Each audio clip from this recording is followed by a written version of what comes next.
Bismillahirrahmanirrahim. Berikut akan saya bacakan sebuah tulisan tentang takut kepada Allah, berbagai konsekuensi, bersumber dari website NUR-ID, NU Online, ditulis oleh Yusuf Suharto pada tanggal 15 April 2013. Sebelum berbincang tentang berbagai perniknya, alangkah baiknya kita melihat unsur kebahasaan yang berkaitan dengan takut. Juga dapat dimaklumkan bahwa yang akan saya tulis ini adalah batas takut dalam perspektif Muslim. Sebuah ikhtiar untuk mendekati kebenaran yang ada dalam kitab suci Al-Quran dan tuturan Rasulullah Muhammad SAW. Kata takut dalam terminologi Al-Quran, kitab suci Muslim dan hadis atau tutur kata, tindakan, atau persetujuan Rasulullah merupakan terjemahan antara lain dari kata takwa, khauf, serta khasyah. Ketiganya dapat merujuk pada makna yang sama, namun juga dapat berbeda dalam tekanan implikasinya. Namun dalam tulisan ini, penulis tidak dapat mengelaborasinya secara lebih jauh. Penulis lebih banyak mengupas tentang makna, tanda-tanda, dan implikasi takut saja. Marilah kita memulai. Takut merupakan perasaan kekhawatiran atas kehilangan sesuatu yang dicintai atau takut kedatangan sesuatu yang dibenci. Jika dikaitkan dengan masa atau waktu, maka adalah berkenaan pada keadaan masa yang belum dipijak. Takut pada Allah bermakna takut pada siksa Allah, baik di dunia maupun di akhirat nanti. Takut pada Allah bahkan juga bermakna takut kehilangan kepercayaan serta kecintaan Allah. Secara garis besar, rasa takut itu dapat dicerminkan pada pelaksanaan perintah Allah serta menjauhi larangan-larangannya.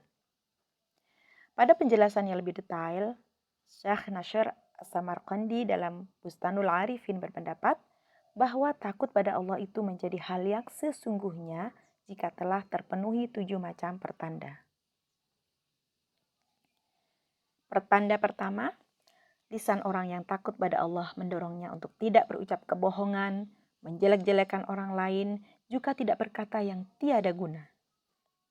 Rasa takut justru menyibukkannya untuk selalu ingat Allah, membaca kitab suci, serta membincang pengetahuan. Tanda kedua, perutnya tidak diisi kecuali dengan makanan minuman yang baik serta halal, juga tidak berlebihan. Ketiga, penglihatannya tidak mau melihat hal yang tidak diperkenankan untuk dilihat. Keempat, tangannya didayagunakan pada hal-hal yang menuju ketaatan pada Allah, terbebaskan dari hal yang dilarang. Pertanda kelima, kedua kakinya dibawa pada sesuatu yang bukan merupakan larangan Allah. Keenam, hatinya dijauhkan dari kecenderungan untuk bermusuhan, kebencian, serta kedengkian pada karib atau sahabat. Yang ada dalam hatinya adalah nasihat yang bijak, kedalaman rasa kasih sayang antar sesama. Pertanda ketujuh, kecenderungan untuk menjaga bentuk ketaatan. Maka ketaatannya itu benar-benar ditujukan kepada Allah semata, bukan untuk dipuji atau dihargai sesama.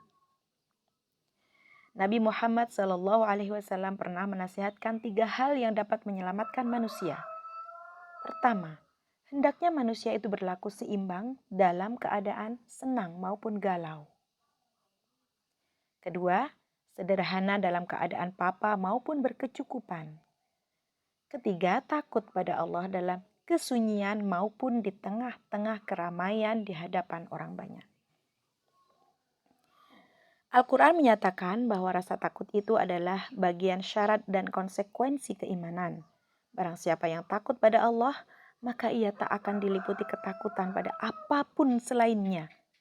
Namun jika seseorang takut pada selainnya, maka ia akan diliputi takut pada apapun. Rasa takut itu membuat manusia selalu berusaha melakukan apapun yang menjadi keridhaan Allah, dan segalanya akhirnya ia pasrahkan sepenuhnya pada Allah. Allah lah pelindung, penjaga yang sebenar-benarnya. Rasa takut membuat manusia pasrah pada apapun ketentuannya. Bukankah manusia itu mengimankan bahwa apapun ketentuan dari Allah adalah siraman kasih, kebijaksanaan, dan keadilannya? Barangkali bagi kita, hal yang telah ditentukan Allah itu kelihatan sebagai hal yang merugikan. Namun tahukah kita, hikmah apakah yang ada di balik semuanya itu? Sebagai makhluk yang serba terbatas, termasuk dalam rasio dan rasa, kadang kita menjadi naif untuk menggugat keadilan Allah. Derajat ketakutan itu bagi tiap orang tidaklah sama. Dengan demikian, ekspresi dan aplikasi rasa takut itu menjadi hal yang bermacam dalam ejawantahnya. Semakin tinggi rasa takut itu, menjadi terbukalah segala pengetahuan keallahan padanya. Rasa takut adalah juga bagian dari kecintaan yang mendalam pada Allah. Seorang kekasih akan takut kehilangan perhatian dan kasih sayang kekasihnya. Bukankah demikian? Dalam Islam, rasa takut dengan berbagai ekspresinya itu hendaknya dibarengkan dengan sebuah pengharapan. Kalau di bahasan khauf wa roja disebut dengan roja ya. Harapan dan takut itu hendaknya diseimbangkan sehingga rasa takut itu misalnya tidak membuat manusia terputus dari kasih Allah. Rahmat Allah yang meliputi seluruh makhluknya itu menimbulkan harapan yang begitu besar dari manusia untuk berharap akan kasih sayang yang tulus itu. Rasa cinta telah Allah buktikan dengan memberikan pada kita aneka ragam kenikmatan. Sehingga hendaknya kita juga mempersembahkan rasa cinta itu untuk menggapai kerelaannya. Takut akan siksa Allah misalnya, hendaknya merupakan pendorong untuk selalu membuat rela Allah dengan selalu memperbuat apa yang dicintainya. Takut adalah sebab menjauhi segala apa yang dilarang Allah, serta sebagai kunci dari segala sesuatu. Ialah yang dapat menghancurkan nafsu angkara manusia. Kesempurnaan iman adalah dengan pengetahuan dan kesempurnaan pengetahuan adalah dengan takut pada Allah. Dalam kata lain, bahwa takut adalah buah dari pengetahuan akan eksistensi keallahan. Setiap yang beriman pada Allah adalah seseorang yang mempunyai rasa takut. Namun rasa takut itu menjadi berbeda-beda tergantung kadar kedekatan padanya. Jika dikatakan bahwa bagian terbesar penyebab kehancuran kita bersama adalah kurangnya atau bahkan terkikisnya rasa takut pada Allah. Sementara kita melihat begitu banyak cerdik-cerdekia, hemat penulis adalah sebuah kebenaran. Ketiadaan rasa takut itu membuat manusia mau berbuat apapun juga, bahkan segala larangan Allah. Bahkan banyak juga di antara kita bersama selalu membincang wacana takut itu sebatas dalam perbincangan saja, tanpa membawa aplikasinya di tengah-tengah kehidupan realitas kita.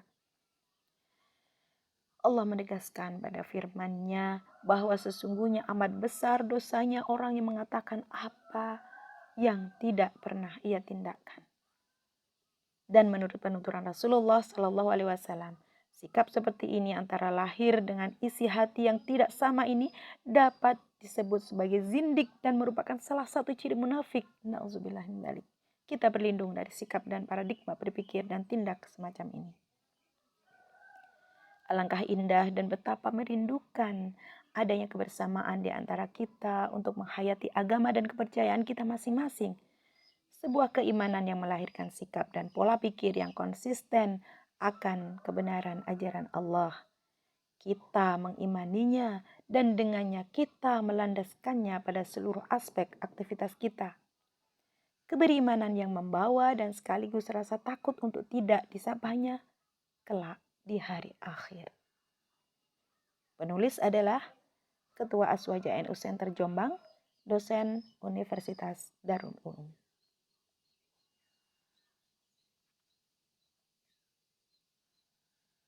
Alhamdulillahirabbil alamin.